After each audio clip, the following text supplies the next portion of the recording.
সকলকে রাম রাম। তা বন্ধুরা, মধ্যপ্রদেশে এখন সন্ধে হতে চলেছে আর ঠিক এইরকম রাস্তা দিয়ে যাচ্ছি। এটা ন্যাশনাল রোড আর সামনে পড়বে আমলা, তারপরে দোলানা। তো এই রোড দিয়ে যাচ্ছি। তো এখনও থাকার ব্যবস্থা আমরা করতে পারিনি। তো এখান থেকে দেখাচ্ছে 9.5 কিলোমিটার পর একটা মন্দির রয়েছে। এবার তার আগে সেইভাবে দেখাচ্ছে না, যদি তার আগে আমরা পেয়ে যাই তাহলে তোমাদের জানাবো। আর যেখানে পাচ্ছি মন্দির সেই ভিডিও তোমাদের দেখাবো কোথায় থাকছি। আর আজকে আমাদের রেসিপিতে রয়েছে এই দেখো সোয়াবিন, আর এটা পুরোপুরি ভেজ সোয়াবিন। আর এই পাশটা দেখো পুরো একদম সবুজে সবুজ, একটু গম। আর এই পাশটা পেঁয়াজ রয়েছে এখন বর্তমানে। আর ওই পাশে দেখো বিদ্যুৎ তৈরি করার মেশিন। আর ঠিক এই রোড দিয়ে আসলাম, এই যে কৈলাস আর আমি দাঁড়িয়ে রয়েছি। তো দেখি আছে কোথায় থাকতে পারি।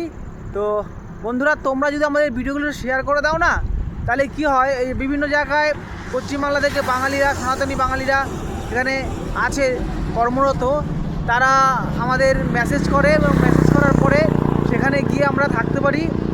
এবং বাঙালি খাবার সব জায়গায় পাওয়া যায় না, তো খেতে পারি বাঙালি খাবার, ভাত বিশেষ করে। এদিকে বেশিরভাগ তোমরা জানো যে উত্তর ভারতে বেশিরভাগ রুটি চলে, রুটি ডেলি ডেলি আমাদের ভালো লাগে না।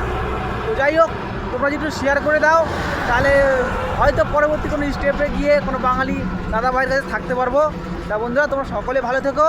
আর প্রেম থেকে অবশ্যই লিখে যাবো হর হর মহাদেব।